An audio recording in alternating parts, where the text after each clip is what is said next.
What's going on, y'all? Welcome back to another episode of Sport Exposure Podcast. As you guys know, we are here to expose sports stories, sport experiences to inspire the next generation of student athletes. Today, we have Brian Kelley here. What's going on? How are you? I'm good. How are you? Good. I'm excited for this. As y'all see, we got some wine on the table, and we'll get into that later. But tell us a little bit about yourself. Well, I'm Brian. Most people call me BK. I'm from Prince George's County. I actually lived in the 757, so you know, being out here is You've not been really. baptized a little bit.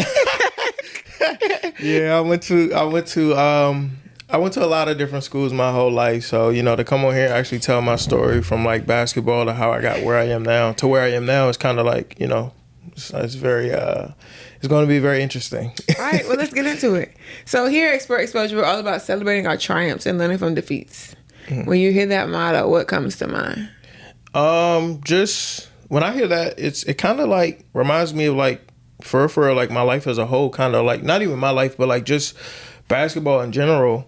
Because you know, without basketball, I wouldn't be where I am, like I said. But we learn everything through sports, especially as an athlete. It all kind of like comes back together. Like whatever it is I could be doing, I could be at work, where you know I'm a government contractor. So right now we're in Q4 of the fiscal year, so it's like now you got to buckle down because the game's about to be over. Yeah. You know what I'm saying? So like everything kind of like trickles down. So that's what I think of when I hear that. For sure. So we about to get into it. You ready? Yeah. Okay. So where did basketball all start for Brian? Oh, basketball started at county ball in Maryland, Prince George's County. I played for Lanham. This was probably maybe like 2002, maybe 2000. Okay. I was probably like 5 or 6 years old. Okay. Actually, no, I was 4. I lied. It started in 1998. It's all good. I was 4. My uncle actually taught me how to play. He played for a local school, a local high school when I was born. He played at Duval. They used to call him Scooby. His name is Frank Bryant. He was probably one of the, you know, he was a good player there, you know what I'm saying, and did his thing. So coming up watching him, that's kind of like where I started at. Played county ball. I was a taller kid, kind of younger, so they used to put me at the 4, and then I stopped growing. Man, I would have never known that. You know, you see me now, you're like, nah, bro, you lying. But I really was kind of tall. I was tall. I had braids, man. It just, you know, my journey has definitely been a long time of hooping, but that's where it started at for real. Okay, and navigating through high school, let's start there. Okay. Because from what I hear, that's a journey as well, before we even get to college. Okay, cool. So high school, actually, you know what? I'm going to kind of break it down to you so that this makes sense. And it might be like a shock. It's like a stat that I have never been to the same school in my life. Well, I wouldn't say my life. Since 3rd grade, I've never been to the same school for 2 years. So it's like I went to a lot of different schools. That's what, like 9, 10? Maybe more. There got to be more. No, wait. I'm doing my math correctly. Even college, so like, yeah. So from 3rd grade up until graduation of college, I never went to a school longer than 2 years. So I'm trying to do the math. Like, how many schools is that? I don't know. I reclassed 2, so one of them was kind of... That's an extra 2 years, ain't it? 1. Okay. So high school, I started out, my first year was at this school called Jericho in PG County. High school was kind of like there. It was a small school, so I played JV there. And we were probably like, we had like a really, really stacked team. And it just so happened that the school ended up closing. They were going to close. So I had to find another school at the end of that school year to go to another school. So my parents decided like, all right, well, we'll let you reclass, which was cool because all my AAU teammates had already did it, or like a lot of my friends had already did it. So I'm like, I don't really care for real. Cool. Like I wanted to anyway. I just wasn't going to say it. But, yeah. And that's a whole nother thing. Like, you know, I played with different AAU teams, and I think around that time I was with when I was with DC Assault at that time. So I grew up playing through a lot of different teams. Played with DC Assault. Actually played with Boo too. Okay. So like going into high school, went to Jericho. After Jericho closed, I went to the school called Don Bosco. And Don Bosco is actually where I kind of like learned a little bit of like, I guess you can say like work study. Because a part of the school, you had a job. 1 day a week. So This is in high school? in high school, What was your job? I worked in the business administrative office at Georgetown University in Healy Hall As a high schooler? in 9th grade. That's tough. Yeah, that's why my mom wanted me to go there. So a lot of people would be like, yo, why you go to that weak school? Or like, because the team wasn't good. The team wasn't that good. So like, I was probably, like my freshman year, I averaged like 20 to 25 points that year. That's kind of like where I made that's where BK kind of like came from. Like where people like knew me. Yeah, because I was cooking. So like, oh, okay, yeah, who's this dude? So my mom wanted me to go there because they had the little work program. And I ain't gonna lie, it was interesting working there. I had to take the train every day to get to As a ninth grader? Well, not every day, but every Wednesday. As a ninth grader, you're working in Georgetown? Yeah. Every Wednesday. How was that experience so early? Because I can only imagine what that's introducing you to. It was cool. I mean, I had a little cubicle. I just basically had to like make copies.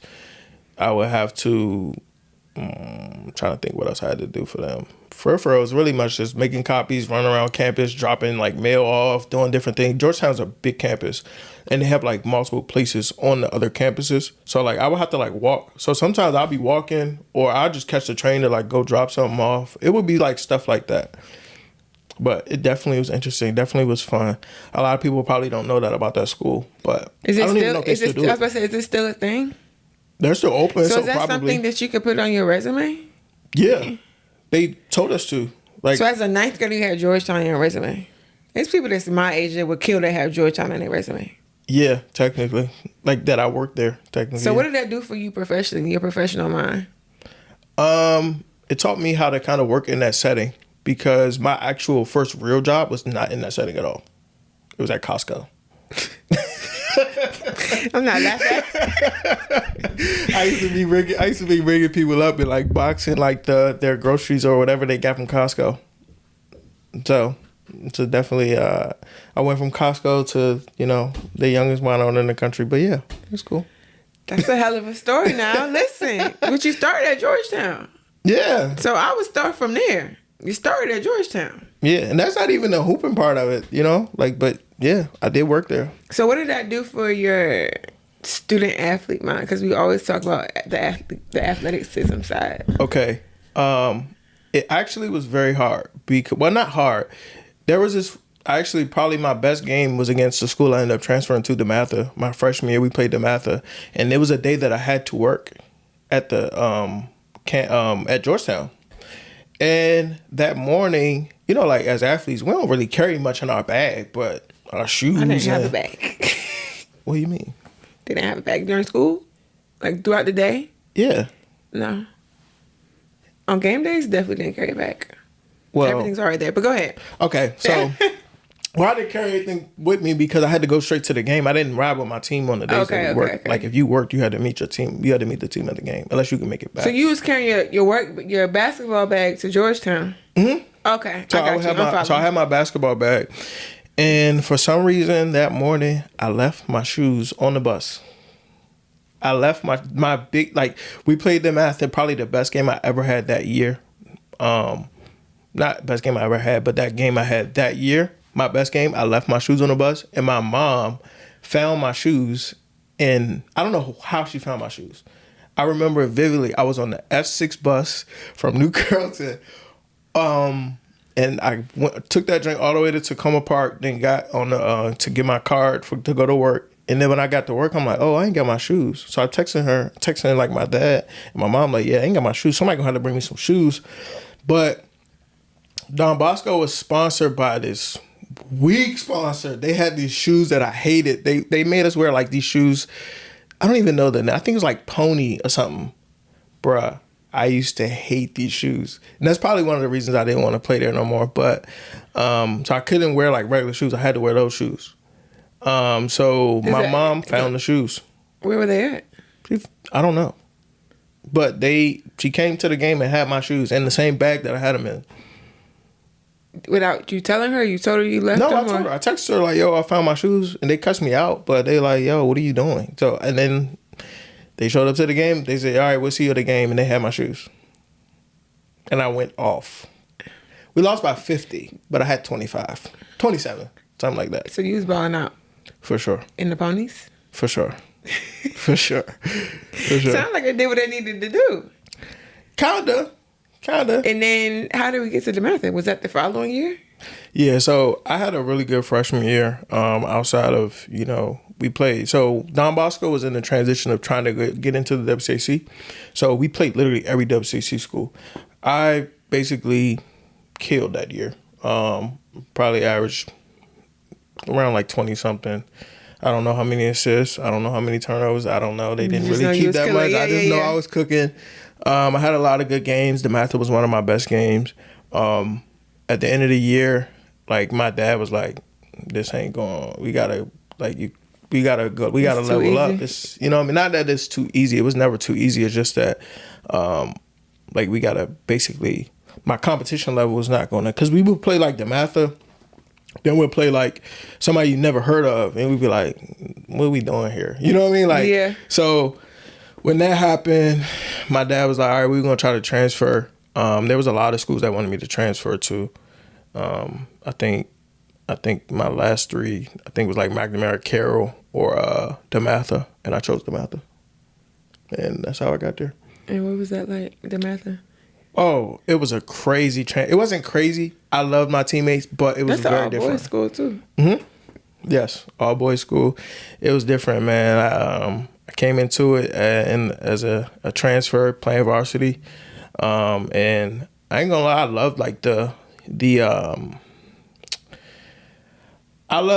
the basketball aspect of it, because it was very serious. And like where PG County, where I'm from, basketball is considered like business from a very young age. So like it's very serious. So like going into that, it wasn't like too much like going out. I had to work out a lot. I would work out with Mike Jones, who's actually the head coach at ODU down. That was my coach that was my coach at DeMatha. So I work out with him at 6 a.m. by myself, because my dad was like a stickler for me, like working out. As a high schooler. Yep. Which was also unheard of back in our time. What? Working out 6 o'clock in the morning before school, which was also probably normal for you at DeMatha though. Yeah, we used to have practice at that time sometimes. But I worked out a lot. The people I've talked to about DeMatha, they said DeMatha is very much a collegiate school, like it prepares you for college. Yeah, and I struggled with school. Yeah, it's actually one of the reasons why I didn't play as much, because my grades wasn't that good. But also I didn't really have that motivation that I had my freshman year, because I wasn't really playing. So it's like, well, I ain't playing anyway. You know what I mean? So it's like, effort, yeah, that was kind of like, it is what it is. That's kind of how I looked at it. There was one game, actually, one of the games where I like stopped playing, like where I didn't play for like 3 games straight, or like maybe like 4 or 5 games straight. It was a game here. Really? Who was you playing? Phoebus? We played Norcom. We played Dorian Finney-Smith at Churchland. Yeah. How was that? We lost. The Norcom beat us, and there was a game. There was a play during that game where I was in, and it shifted the whole game. And in a good way, I hope. No, a good way for Norcom, not us. Oh, okay. So let's just say, and this is when cameras had everybody just starting to record games, a lot of highlights. So yeah. Dorian had a crazy highlight at this time. So we knew who he was, because he played at our school a couple weeks before. So we had watched them. They made us watch them. So we're like, oh, we're gonna beat them by, because we were number 6 in the country at that time. Mm-hmm. We're gonna curse them, that ain't about nothing. Boy, was we wrong. We came in there. I think they had Devin at point guard, and he was shooting from the volleyball line, coming off screens, shooting from the volleyball line. I came in, energy guy. That's how Jones looked at me, as the energy guy. Came off the bench on that team, and there was a chance for me to take a charge. Against who? On Dorian Finney-Smith. Tell me how it went. Oh, he dunked it. I moved. Oh. I didn't take the charge. Okay. I gave him one of these. And that was a shift. I gave him one of these. Next play, I was looking over my shoulder. I came right out. Why you didn't take the charge? I actually wanted to ask him a part of me, like, cause I'm a troll, so like a part of me wanted to ask him, like, bro, would you have took the charge? I wanted to ask him that. I'm like, you know what? I'm gonna just shut up. I ain't got time for my parents to be cussing me out. So, he dunked the. Well, let me watch my language, but he dunked the shit out of that joint. I believe I went. I played ball with his sister. For real? Oh, that's dope. Yeah. And they changed the entire game, and we lost at halftime. I just remember saying, I felt like I didn't want to say he was blaming me because our team was super stacked, by the way. My DeMatha team was super stacked. I believe it. Like, we had Jeremy Grant, BJ Onion, Mikael Hopkins, James Robinson, Jairus Lyles, who a lot of people know from the VA game, from UBC beating him. Cam, we was stacked. We had some guys. But also, I want to stay here for a second because in them type of moments in high school, that builds character. Yeah. Like, riding the bench like that and having like, that type of moment, like, clearly you never forgot it. Never. And you're not going to forget it. Never going to forget it. And even the moments where you didn't play for 3-4 games. Talk about the mindset you had to have during that and what it did for you. Because a lot of kids get to college thinking, oh, I'm going to do this, I'm going to do that. And reality is you may be sitting 3, 4, 5 games your freshman year. My mindset, if I really had to really think about it, and to be honest, I don't really remember, but I probably said to myself, I'm going to kill these niggas in practice. And I probably was trying to do too much in practice, and it probably made it worse. Yeah. Because, you try to do too much, you're just like, nah, I probably tried to do too much, to be honest. But I was still, like, those guys are my brothers, so, like, I was still cheering for them. I was still doing whatever I had to do. Of course, I was upset, but that's huge too to have that characteristic in high school because a lot of kids, they'll be on the sideline pouting, got an attitude, but you. Oh yeah, no, my dad ain't play that. If I wasn't even allowed to he wouldn't even let me like do like this. You know how like people be on the bench with their hand on their face. He would be like, bro, don't do that. Like, what are you doing? You look like a girl. Like, yeah, like that's crazy. So, to be able to come back and think about it, it actually did like help me in terms of like. Being a better person, but because I didn't care. But I was upset about it, to be honest, And even the school aspect, you said you weren't that great in school. Nah, my grades started doing crazy. I probably had like a 2-something. And that DeMatha, like, if I went to public school, my grades would have been good. But DeMatha's not easy. It's kind of similar to Gonzaga and those other schools in the area, in DC area, but it wasn't easy at all. Especially like you got to be in class and then like you got to do a 10-page paper on 8-page paper on something random. You know what I'm saying? It's like, bruh, I got to do a paper, I got to go to practice. You already not playing me, and my dad's gonna text you like, yo, I still want you to work them out across the board. So I would work out at 6. Go to practice after school, do a paper, and then sometimes my dad, like I used to work out a lot. I used to be in the gym a lot. Sometimes I would just go hoop somewhere, or I would go to another gym. Like I grew up in the Bible College in Lanham. It's a little gym that like a lot of people work. Keith Feeney work people out there. So okay, being out there, we just hooped like all day. So like sometimes if I ain't have a game or practice, I would go work out again, especially because I wasn't playing. So. I mean, it made me better. I was about to say, do you think that those moments at DeMatha kind of helped you in college or prepare for what college was going to be like? Yeah, for sure.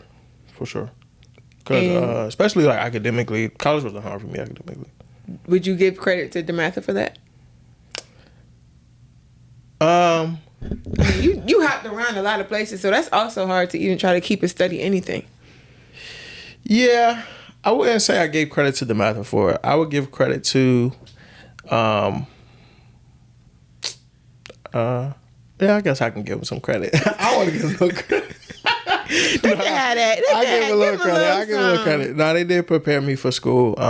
Just being there for the year and a half that I was, because my junior year, when I guess came into the year playing a little bit, and then grades slipped again, and then I transferred out during the season. Which is very unheard of. I was about to say, I ain't never heard of that one before. Did you play immediately? Yeah. So how did that come about? So it's crazy. Like I told you, I reclassed, right? And my parents thought that I had a waiver. My mom went in Jones' office, asked him for the waiver. He was like, "Oh yeah, we don't have it." And she flipped out, and I had to transfer. Not that I had to transfer in that moment. DeMatha was trying to like push me to prep schools, kinda, because I wasn't gonna be able to play there my senior year.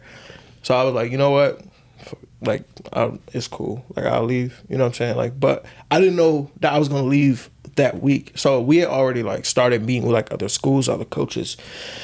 We had met with Walt Webb, who coached at Coastal down here. He was at Atlantic Shores at the time. Through Corey. Corey is actually the person who got me on Boo Williams too, around that same time. So around that same time, I had just left DC Assault and played for Boo Williams.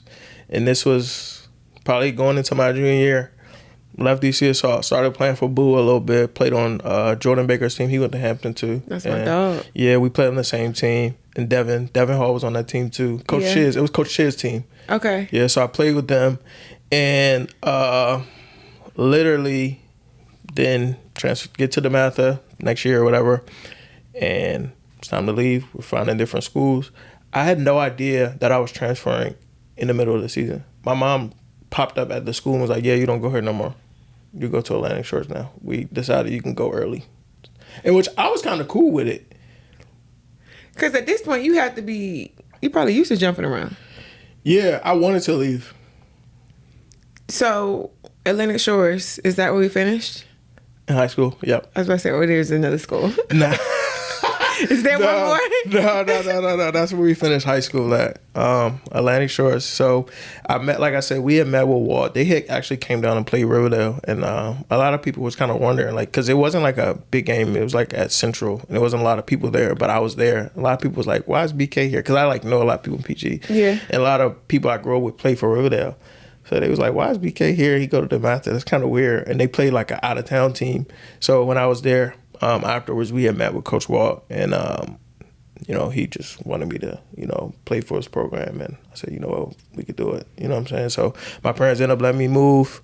It's crazy. Came down here, 757. I think I might have been like 17 at the time. I lived with my aunt's friend. Her husband was in the military. And literally 2 weeks after I got here, like, they had to move. Because, like, I don't know how the military stuff works, but they had to move somewhere. So I had to find somewhere else to, like, live with, which was crazy. As a high schooler. Yeah. Well, I didn't. My parents had to figure it out. But I ended up staying with Coach Walt for, like, a week or maybe, like, 2 weeks. And then I met the host family I was going to stay with. That's crazy. A lot of people don't know this about me either. I lived with a pastor when I lived down here. Yeah, so I live with Pastor Horatio Hall. He's the pastor at Faithway Baptist in Virginia Beach. Okay. So I live with him and his son Avery and Brandon. Shout out to Avery. Avery Hall, he does a lot of videographer stuff in the area. Well, he lives in Miami now, but I live with them. And I will say, it was different from being at home. I was about to say, you was a preacher's kid for a little bit. Yes. And he was in the military, so you had to make your bed up every morning. He's checking schoolwork every day. He actually kind of like helped me kind of be more responsible with like, and like not procrastinating and stuff like that in terms of like my schoolwork. So living with him was kind of like way different than staying at home. I bet. Yeah. I bet. And in terms of transferring, what was your recruitment process like? Because I feel like back then it was abnormal, but now we're seeing a lot of kids hop around. Mm-hmm. And a lot of kids sometimes struggle with the recruiting process. So what was that like for you? So at DeMatha, I'll be honest, I had a lot of interest, like a lot of MEAC interest, and it just so happened like a lot of those coaches kind of like remember who I was. I remember Coach Travis, who was recruiting me heavy when I was at DeMatha. He was at Howard, you know what I'm saying, and I think probably going into my junior year or senior year, I think they had got another guard or something. So my recruitment wasn't too crazy. It was kind of hard. I had like a lot of interest. But it just wasn't a lot of offers yet until probably like almost the end of my senior season. Mm-hmm. My first offer was a couple D2 schools, and then I had Dale State. Ended up taking a visit to Dale State. They really, I loved the team, but I didn't really like the school that much, so I didn't want to go there. I ended up going JUCO. Okay. So I chose a JUCO over a Division I school. which is kind of different too. Kind of different, but I also understand. But please elaborate on that for a student athlete that may not understand that. Like, what was it for you that was like, nah, I'm gonna hold out on this? To be honest, the team, I like looking at like what I did. I looked at like their record like the past couple years, because I remember on my visit, like just being around the players, like they'll talk to you when you visit, like they'll tell you what's going on with the team. So a lot of them didn't think the coach would be there the next year, and he actually got fired. So it's like a crazy coincidence. Like if I'd have went there, like dang, I wouldn't have known who the coach was going to be. But I chose BCCC because when I went there, it just felt like the right decision. I felt like I was going to play right away and be like one of the main guys. And he had a lot of guys. Our whole team, pretty much our whole team went Division I too. But we had some really good guys who ended up getting kicked off the team. We had some really good guys that ended up staying. We had some really good guys that ended up transferring. Like BCCC was pretty good when I got there. And I'm not sure what they got going on now, but Coach Terry Munchko, he's a great recruiter. He called my cell phone. I remember he called me and was like, hey, I'm the head coach of BCCC. And this is when I had just got like Del Say offer. I think I had a D2 offer from some school. And then like Oklahoma City's university called me at some school. So I remember him calling because he was like, yeah, I'm from BCCC. And I'm like, I'm like, what the fuck? I'm like, what is BCCC? Like, I don't know what that is. Yeah. And when I looked it up, it just so happened I was going home that weekend. He had invited me to their open gym.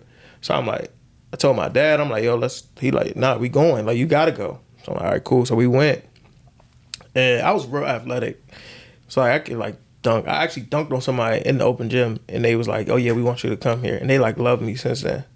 And I was like, you know what, forget it, I'm going to go there. And I went there, Del State. So how was your JUCO experience? I asked everybody because everybody's experience are different. Some people hate it, some people love it. Some people benefited from it.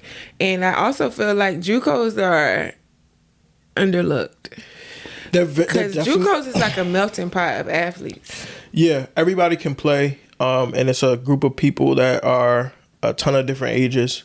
One of my teammates was like 27 or 28. And he was like, he wasn't even on scholarship. He just was on the team, trying to chase his dream. So you have a lot of people that's actually like really chasing their dreams and like serious about it. So JUCO is kind of hit or miss because you have teams where like the coaches are really in control. And then sometimes you have teams where like you have 20 players that's like, yo, I'm about to get 20. And you got another like, yo, I'm trying to get 20 because everybody's trying to chase that dream of playing Division I. Yeah. For me, I would say I got kind of lucky. I went into a situation where the organization and the team, the school, everything was just like, you know, right. Like it was super organized. Assistant coaches were great. You know, they actually like helped you with your recruiting. You know what I'm saying? And like walked you through like, yeah, this is where we think you could be at. I think you could. Like Coach Terry was my guy. He was actually super mad at me that I committed to Norfolk State early. Really? Yeah. Because you feel like you could have went someplace else? No, because he had University of Maryland come and watch me at Open Gym. And I committed that morning. I didn't tell him. Oh. And like, you know, I'm like, damn, it's so funny. Everything happens for a reason. Yeah, and I did play really terrible that day. That I didn't do it on purpose. Everything happens for a reason. Yeah, I played terrible that day when they did come, and I swear he doesn't believe me, but I swear I didn't do it on purpose. He thinks you did it on purpose? Yeah. And when you say committed early, what's early? Like probably 3, 4, maybe like a month before my sophomore season at BCCC. Okay. So during like I guess you can say like around this time. Gotcha. You know, like October-ish. September, gotcha. October-ish. So you played that season, and then the next year you went to Norfolk State. Mm-hmm. Okay. I actually asked Jones. I remember asking Jones if I can sit out so I can have another year in Norfolk State. He said no. Hope he's watching it. I remember asking him that, and he was like, "Nah, we ain't doing that." I can see him saying that. Yeah. So you probably don't even remember that. What was Norfolk State like from JUCO? And considering where all the other schools that you've been. Norfolk State was dope. I love Norfolk State. You know, I was only there for a year, But I loved playing at Norfolk State. You know, Jones, I will say Jones probably is his conditioning is the hardest I've ever had in my life. Word. You know what's crazy? I seen him killing some dudes a couple weeks ago on Instagram. Yeah. And somebody else said the same thing. Like, that was the hardest conditioning he's ever been through. Ever in my life. I swear. That's good. Yeah. Because, and I remember it, like, Jones just had like this point system, and I love the point system because like you get points for everything, and like that's how he determines your starting lineup. And for the first game, that's how he used to do it. I don't know if that's what he does anymore. I'm not sure, but he used to have this point system where like basically if you worked hard, you're earning your playing time, you're earning your starting spot. Like even if like you was a start, like you was that guy, like if you was a bucket, I had a couple of like Jeff was a bucket. Yes, he was. But you know, Jones, you had to work hard for Jones, especially for a condition. You had to like prove it to him. And I remember I think I was like maybe like top 3 in points until this damn mile test. I think I had to finish the mile in like 5:30, and I just could not. As a guard? Yeah. And I didn't do it. I failed it like twice. I remember the first time, I think my first time was like 7 minutes because I stopped. 5:30 sounds crazy. Yeah. But for different guys, our mile time for the guards was 6:30 and the post was 7:30. Yeah. So like I just remember like losing hella points every time I like didn't pass. I think I failed it like 2 or 3 times. But it's crazy because like you would do the mile test and then you'll have to do a whole nother like conditioning like right afterwards, or you'll have a whole workout right afterwards where you getting points, or you have sprints. So like I would win like sprints. We went to Mount Trashmore. I killed Mount Trashmore. I probably won the day that day. But that mile crushed me. And I actually got lucky. Me and 2 of my teammates, I can't remember who else was it, but we got lucky because we had a mile test and it started raining. So I'm thinking this joint canceled. So I'm like, thank God. And I think it was a Wednesday. Norfolk State got Soul Food Wednesday. So I'm like, I'm about to go get me some chicken. Fried chicken Wednesdays. Like, yo, it's cool. Like, whatever. Boys are wrong. We did that joint in the gym up top. Yeah, instead of like, I think it was like. How many laps did you have to run? I think it might have been like 9 or 11 or something like that, or like 8 or something. I crushed that joint in there. I finished at like 5:17. So I was happy that I passed, but it was actually fluke because I really could not pass it outside. It's different conditions running miles. Yeah, and Jones ain't like no early morning person either. He's not one of them coaches that's gonna make you like be up at 6 a.m. He wanted us out there when the sun was beaming. So it's even gonna hard. Work for this. Yeah. You gonna work for this? It's definitely crazy out there. And you said you did a year at Norfolk State. Mm-hmm. So did a year at at Norfolk State. This is your sophomore year in the NCAA? This is my junior year. Because I did 2 years at JUCO. Okay. So went to Norfolk State for 1 year. This was 2015, 2016 season.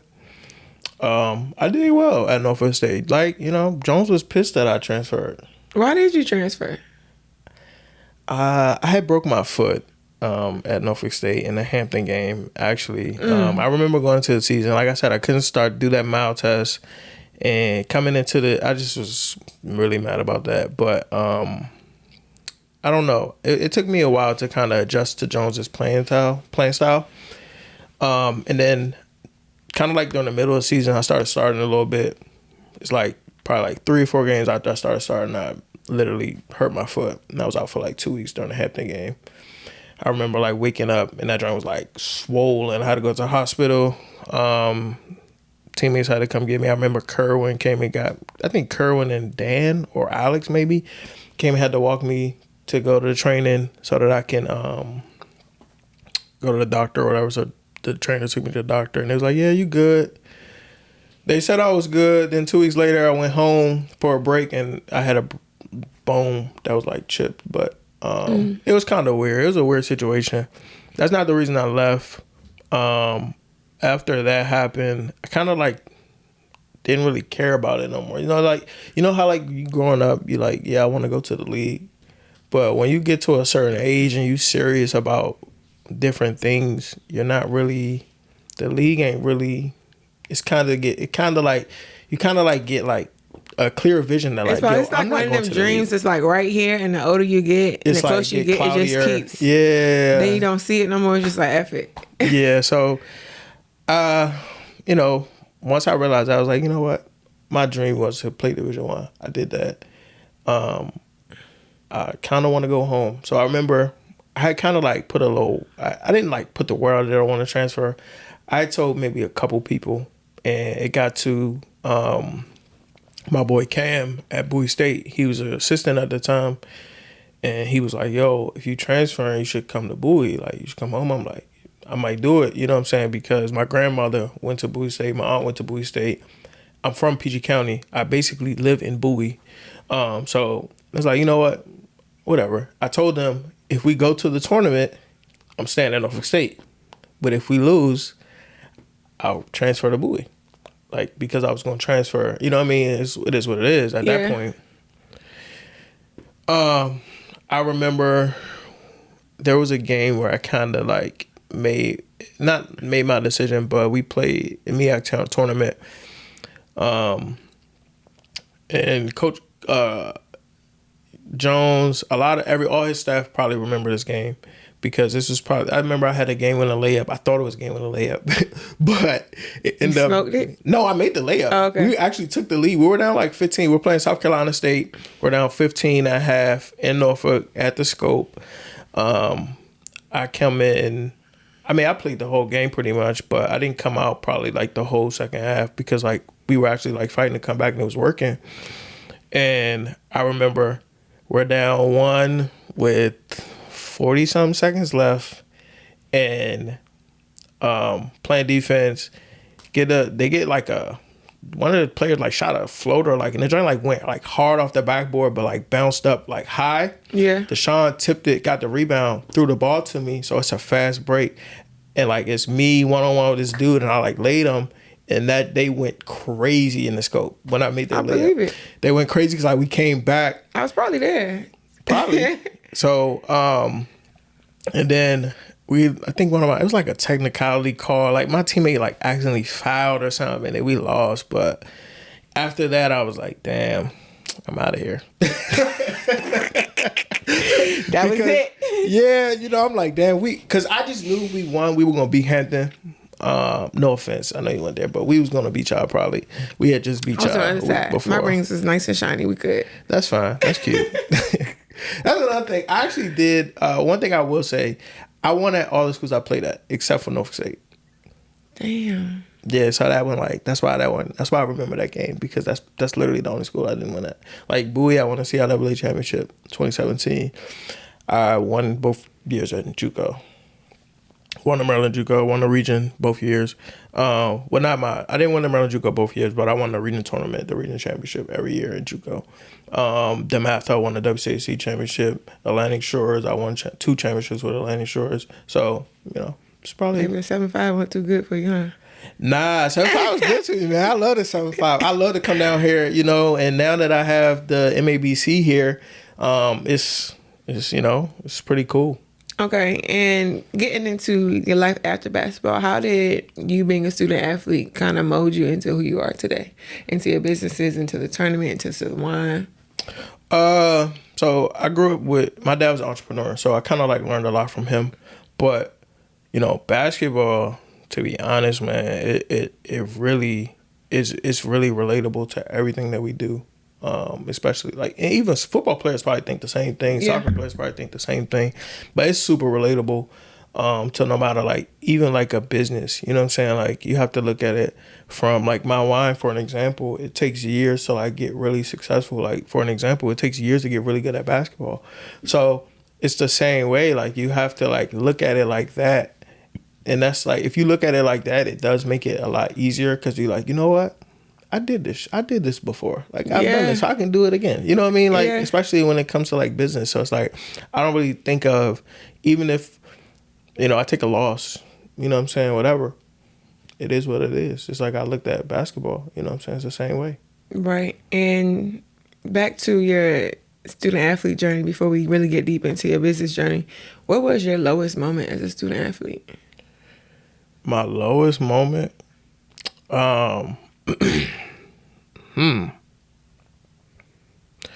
I would say my lowest moment was when I was actually ruled ineligible at DeMatha. And my parents didn't even know. And my team, it was me and one other teammate. We were both ineligible. I'm not going to say his name, whatever. That's my guy. He knows who he is. But we were ineligible, man. And, DeMatha, we had maybe 14 players. But, those guys that, like, never get in, they got in. And everybody in the gym is like, why isn't BK and such in the game? And it just made no sense. And then after the game, my parents were like super heated. And like, they asked me like, why you didn't play? I don't know. But whole time I really was ineligible. So that's probably like one of the most embarrassing things that's ever happened to me. And even like the next game, I think we played Gonzaga. So it's like a rivalry game. I didn't even touch the floor. And those are guys, those are all DC Assault guys. So it's like, dang, I'm not even about to get in because I'm ineligible. So, it's a humbling thing that a lot of people aren't really like comfortable talking about. But it really did happen to me. And I still was able to be successful in basketball. Still able to do everything I wanted to do. And, And a lot of people will let that be the end of it. Because there's a lot of stories we hear from being ineligible. And they just say F it. Yeah, I could have went and tried to, sell drugs or something. You know what I mean? We've heard that story. We've seen that. Yeah, so it's like, I kind of learned from it. And what I will say is I have a great group of people around me, great group of friends, even like my teammates that I grew up with, playing with. Some of them I still talk to today. Some of them I really don't. But when we see each other, we know what it is. So, And that's what playing ball is about. Like you said, I don't care if it's football, basketball, soccer, baseball. You're in an environment that these are your brothers, these are your sisters. Yeah. Like I have teammates that I ain't talked to in years. But like I said, if I see them today, it's up. Yeah, like what's up? Like, you know what I'm saying? Yeah. And those are environments that everybody don't get to play in. Whether you're playing or not, if you're on a bench or not, like you're still my teammate. It's crazy. Like some of my closest friends today, probably only like 2 or 3 of them I played with actually on the same team. Some of them I just played against them, or we just known each other from basketball like our whole life. Like even just like we might have been at the gym, and we like in PG County we all hoop all day. We go to run and shoot, we go to Bowie Gym, we go to different places. So we all got stories at run and shoot. Yeah, yeah. I have some stories about run and shoot. Run and shoot is actually where I quit DC Assault. Word. Yeah, that was my last game with DC Assault, run and shoot. That gym is nostalgic. I just feel like for everybody growing up. Yeah. That was just a nostalgic place. Yeah. I think at one point our bus got broken into. Yes, it's actually kind of ghetto over there. So yeah. So, being a student athlete is an entrepreneur. Talk about how your student athlete story birthed the entrepreneur you are today. Okay, so I'll just go right into like the basketball stuff. With the basketball business, with high level, it's called. A lot of people think that my basketball business is called MABC. It's actually not. It's called High Level Sports Management. And when I was in college, it actually started when I was in college at Bowie. High Level actually started in my business partner's basement, Jamal's basement, and we used to go there because we'd go there, watch the game, chill and stuff. And I would go there and have like my computer, have notes, and we'd like chop it up and like just talk about different teams, about different showcases that we wanted to do, different tournaments. I graduated in May of 2017. My first tournament was in December of 2017. Okay. Which is a very quick turnaround. Yes, it is. I will say that I got blessed into a really good situation. I was a basketball coach at the school called Murray in DC. Chuck Druzel, Lefty Druzel's son, who coached Len Bias. I coached under his son. I coached with his son. Okay, word.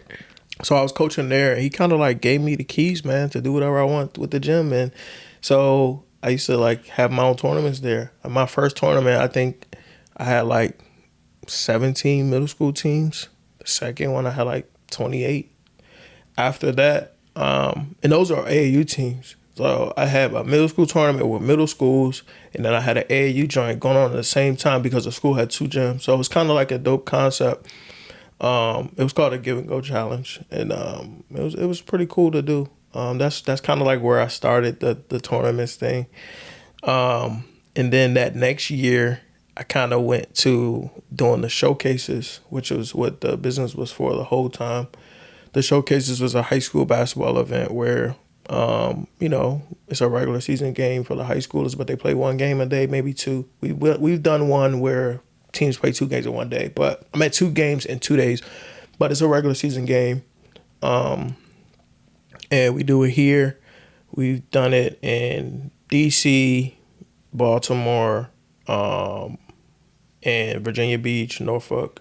You know what I mean? It's just, it's going pretty well. So. And a lot of, and things that, like, stories like that I admire because you found a way outside of, you went pro in something else. Yeah. I tell kids all the time, like, you don't have to play ball to go pro. Yeah, There's some of those offers didn't make sense. In, and that's another thing. I don't know who I was talking to the other day.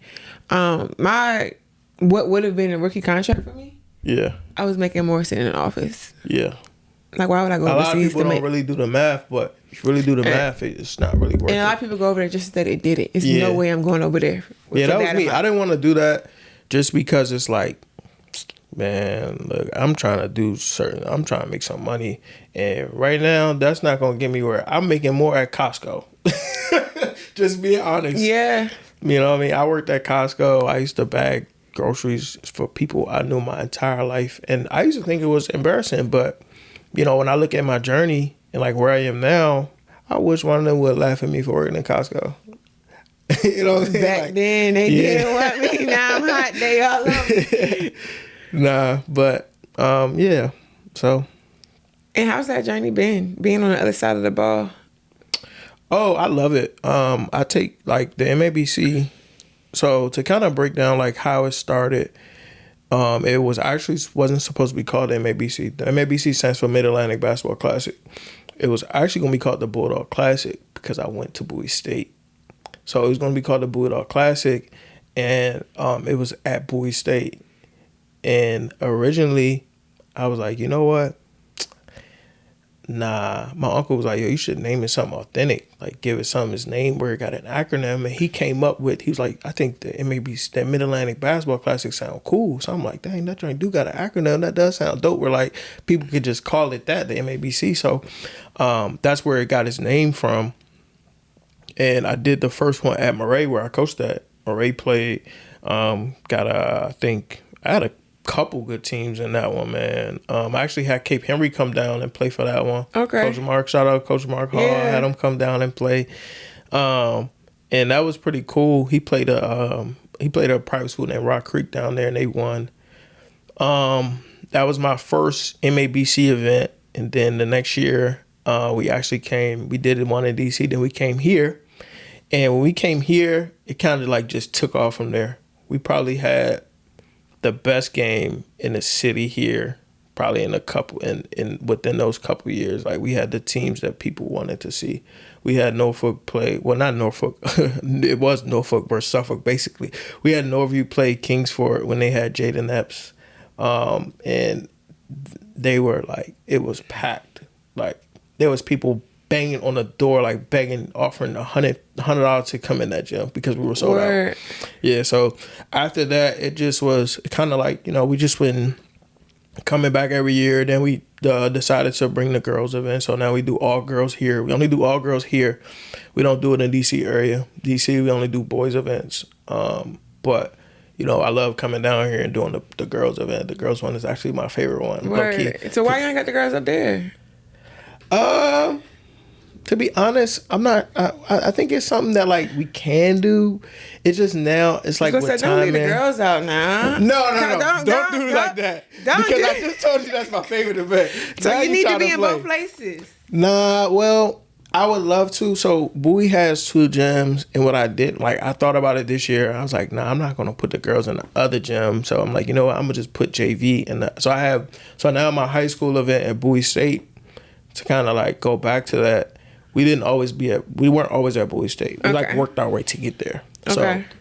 So I was at Murray, then I was at Coolidge, which is the best gym in DC. Loved it. I actually donated to the school. I loved being there. It was just too far uptown in DC. So now we're in Bowie at Bowie State, which is dope. to be, to have my event where I graduated from. That is you know what I'm super saying? dope. I actually been thinking about trying to get the boys one here, possibly to Norfolk State, maybe. That was something I've been thinking about, but I don't know. I just love our atmosphere when we come down here. I do it at Atlantic Shores. Like Jones came last year, his son played, and he ended up coming back for our night game. Our night game is like always sold out here, and he was like, "Man, this straight like the Rucker, like this straight like Word. it's like That's it's dope, just really though. fun." You know what I mean? It's definitely a fun atmosphere. Like the kids love it. I go out my way to like post every kid and kind of like make them feel special. So the slogan is like, "Where legends become legendary." So no matter like if that kid doesn't play or not, I tell the coaches like, "Yo, have all your players like DM a picture to our high level page," and like soon as I do that, though, like our team be having to like work to get them like to like get the flyers to like look graphics, right, yeah. because it'd be like 600 kids every time. Like it'd be a lot, and we post all of them. Some actually, there's a couple times where we That's like dope, couldn't though. get to everybody, but we definitely like do that. You know what I'm saying? I definitely like spotlighting the kids. That's what it's for real. That's dope. And what's it like being on the other side, being in a position to now give back to someone at a little BK actually? Oh, I love it. I love it because, you get to see like the business part of it, of like being in the back of like, because, basketball game is cool, but, like you have crazy spectators sometimes. Yeah. You got fans that's tripping. You got food spilling on the There's a lot court. that You got goes somebody into it. messing up the clock. It's just a bunch of different stuff. And so, like, when people come to my events, they typically only see me when, like, I actually go to take the picture with the kid, the MVP at the end of the game, because I be running around, like, because it be stuff happening all the time. Putting out fires all day. Yeah, but I love it though. I love it. We be in the gym for 16 hours, but it's a lot. I know. It's a lot, I got but I out do of it love for it. a reason. Yeah. Now, to the wine. Okay. How did we get here? Basketball to wine. Okay. So, to kind of piggyback off of the MABC, I wanted to have my own product. So I remember telling Jamal, I'm like, "Yo, I want to have my own product, but like, how we gonna sell it? Like, I don't know what it's gonna be." And this was way before I even thought about doing a wine. It was actually gonna be a sports drink, and I was gonna sell it at the basketball events because the basketball events get a lot of people. So it was already gonna create a hub. It was gonna be called Active. Okay. So it's gonna be called Active Sports Drink, like Body Armor. You know what I'm saying?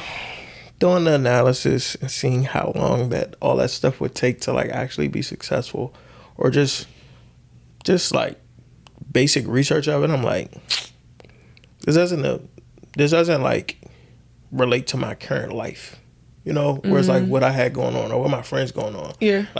Or it doesn't relate to something where I'm going or like trying to go. So we were on a call, and I just remember like saying to myself, "Nah, this ain't it." And I was like, "You know what? We're going to come up with something else." And I never told him what it was. I just came up with the plan.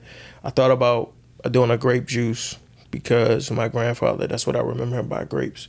So that's where the wine concept came from. So I was going to call it Daddy Ben's grape juice. But with them involved, I'm like, nah, because I don't relate to them. That's just only relatable to me. Yeah. So ended up thinking about wine, looking into it, figured out how to, who I needed to talk to, what licenses I needed to get, what companies I needed to work with, what wineries I needed to work with, and stuff like that, where to buy the grapes and everything we needed. And, did the plan, showed them. I presented it to them like I was trying to, I was doing it regardless. I just presented it to them like the right way, and they just loved it, and they just fell right on board. And that's kind of like how we got here. Imperial 94 is the year I was born. Okay. That's why that's the number. And Imperial stands for royalty. So that's where The luxury. the Okay. luxury comes from. And that's why the hot foil on the labels are gold, because that's like a representation of Imperial. You know what I mean? When you think of something like royalty, you think of gold or diamonds and stuff like that. So that's why we did that. But it was a 2-year process to start.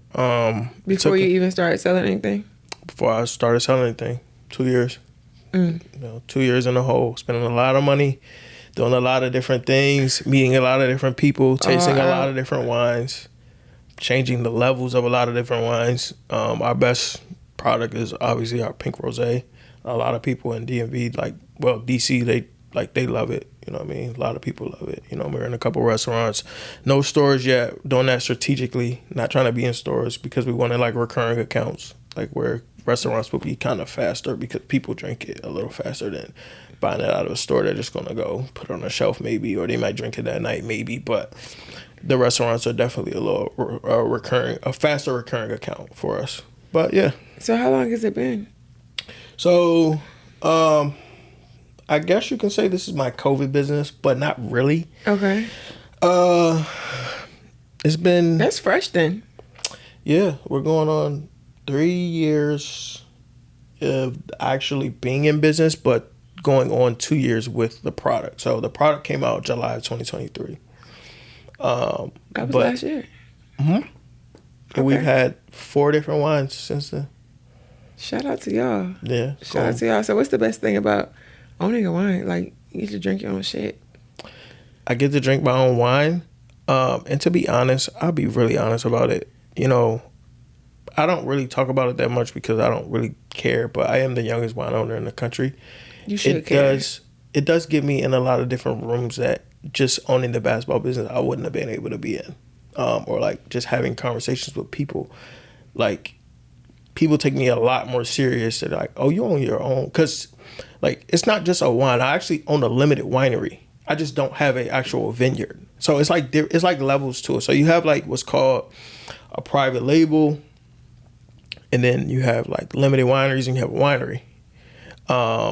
So it's just, you know, it's kind of levels. So, like, that's where we, you know, came from. And that's how we got to where we at. So do you like have like at your tournaments? Do you have like a VIP room where you sell your wine, or it's just you keep it separate? I keep that separate because you know it's a lot of things that go on with wine, and wine is a lot of rules, a lot of regulations where like I don't really want to. It's a lot of kids, and we do have VIP hospitality rooms, but sometimes there be kids in there, and I just don't got time for nothing to pop up and nothing like that. So I just keep it separate. We have a lot of wine events. How is that? They sound like I'm into wineries and stuff now, like because at first in college I hard liquor, but now on the back end of things and winery, it's just a whole different vibe. Yeah, it's definitely a whole different vibe. So for us, we don't own our own vineyard. We do have the possibility of opening up our tasting room. Like I have the license. If I wanted to open up a tasting room tomorrow, I could probably do it, but it's just not something that's like attainable right now for where we at, the amount of wine that we have.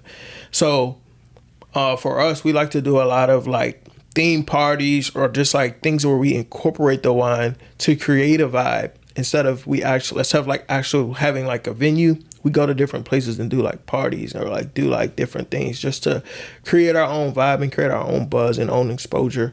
Partner with a lot of different things. I sponsor a lot of different stuff. Owning a wine, man, it's definitely interesting. You know, you meet a lot of different people, especially for us, because we go to a lot of festivals. We sell and do tastings. It's a lot of things that we do, and there's a lot of things that like people hit me up every week. Yo, y'all should be doing this. Y'all should be doing that. I'll be like, dang, I can't, but yeah, I love to. But you know, we gotta stick to where we at, man. Right. You know, it's a lot of different. It's a process, and it is going really good for us. I will say that it's definitely going good. It's definitely, you know, we're in the right direction of, you know, where we want to be. So what's in the future for Imperial? So we have 2 wines coming out really, really soon, probably next month or the month after. Okay. For the fall. So we have a Moscato, and then we have a new red because Mon Amour. Mon Amour is our first red that we have. It means my love in French. So we have a new red. I have not decided on a name for that one yet. It'll come to you. But it's going to come to me soon. Like each one of our wines have a different name. So this is our rosé. It's called Pink Rosé. The only one that doesn't have names is our white wines. So those are like just Chardonnay. Like our Chardonnay is a 2021 Chardonnay. So that's how we call it, Chardonnay. Pretty simple. Yeah, and it's pretty cool to be like a new brand. I remember this other wine owner, he came to me and was like, yo, it's something different about you guys because you guys have like wines that a lot of new wines don't have. Like they like a lot of new wines will have like a mixture of different wines. They'll have like a white blend. So we didn't have a white blend. We came out with just a Chardonnay, which is like extremely different, or just the Rosé, which is different because a lot of new wines kind of like mixture, or they mix it with juice or different things. So it's like it's pretty good. And our Rosé is like everybody loves our Rosé. It's like our best seller. I can't wait to get home to try. Look, I'm in NC. Yeah. So, where you see Imperial in the next 5 years? 5 years? I see us in probably, I would say 60 to 65% of the restaurants in the DMV area, and probably 50% of stores. Just being realistic, on a realistic side. That's obviously a goal that I think can be attainable. Yeah. I also see us having more of a variety of wines instead of just having 3 or 4. Having more. So instead of us just having pink rosé, we'll have 2 rosés, or we can have a Moscato, then we can have a bubbly Moscato or a Prosecco, or a Cab, just a Cab where it's not just a red blend, because our red blend is Cab based, but it's not just Cab. There's Merlot in there. There's other different types of grapes in there. So just having more of a variety for people, because in the wine world, everybody's palate is different. Everybody likes different things. You have people that like super sweet. You have people that like dry. You have people that like medium. So a lot of our wines, we like to keep it right in the middle because we're new. So, and it's a lot of people like it because it's different to them. It's like, you guys aren't too sweet, but it's not too dry either. So it's like, it's perfect. So a lot of people like it. So they take a liking to it. So, and this is a different one than a lot of people have. It's off dry. So it's kind of like, with Boss Man D-Lo. These ain't all, I don't even know the words. Wow, okay. I'm excited. From basketball to wine. This might be one of my favorite stories so far. Yeah. Basketball to wine, definitely. That's a hell of a story. I did not see myself, when I was at Don Bosco in 9th grade working, I did not see myself owning a limited winery at all. That's dope. And that's really what the platform is for, to show that you can really do anything. You really can. If you put your mind to it, you really can do anything you want. And a lot of things are just staying, like, I wouldn't say staying humble, but like there are people that support me because of like how I treated them years ago, just randomly. Yes. You know what I mean? That's like me not being like crazy asshole or something. Being a good person. Like, just being a good person definitely goes a long way. And then like fast forward to now, you own the business. You remember as the one that was treated me nicely. Even people that I did treat nicely, now I treat them nice, or I'll go back and be like, yo, you know what? I was wrong. Like now that I have a business, they appreciate that. Yeah, because like being on this side.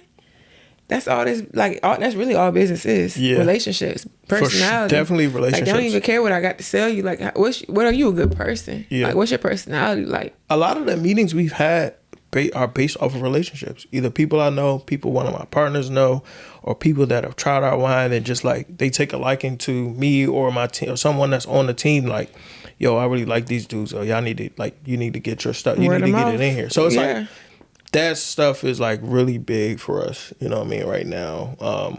Like I tell my partners, I don't care about, I'm not in this, like obviously we want to make some money, but I'm not in it for that right now. I want us to get exposure. I want to be the number 1 wine in the world. The money will come. So it's like that's what I want. For sure. And finally, here at Sport Exposure, like I said before, we're all about exposing sports stories. What is it about sports that you want to expose to the next generation of student athletes? About sports? It could be anything, good, bad, and different. If you was talking to the younger BK. Oh, I would just say stay the course, sports teach you a lot of different things about life that you probably don't think you're going to learn or that you will remember.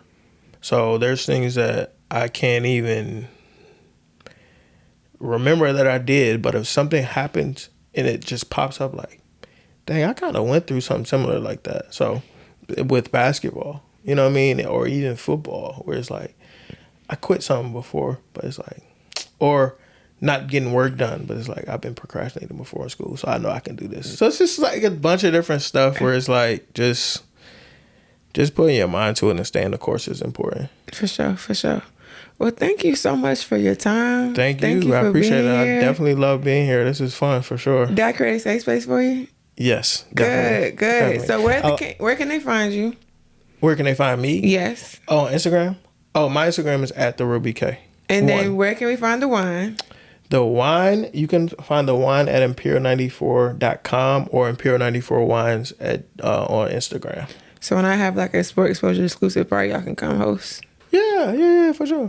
See how relationships happen like that? And tournaments. Oh, MABC. MABC, you can find that information on High Level DC on Instagram. We have a tournament December 21st at Bowie State. And then we have, we're going back-to-back weekends in 757. So we got the girls January 4th, and then we got the boys event January 11th. I'm super excited about the boys event. We got a really talented player coming to the 7-5 to play. Word. Yeah, I'm not gonna say who. Okay, don't tell me. We'll find out when the time gets here.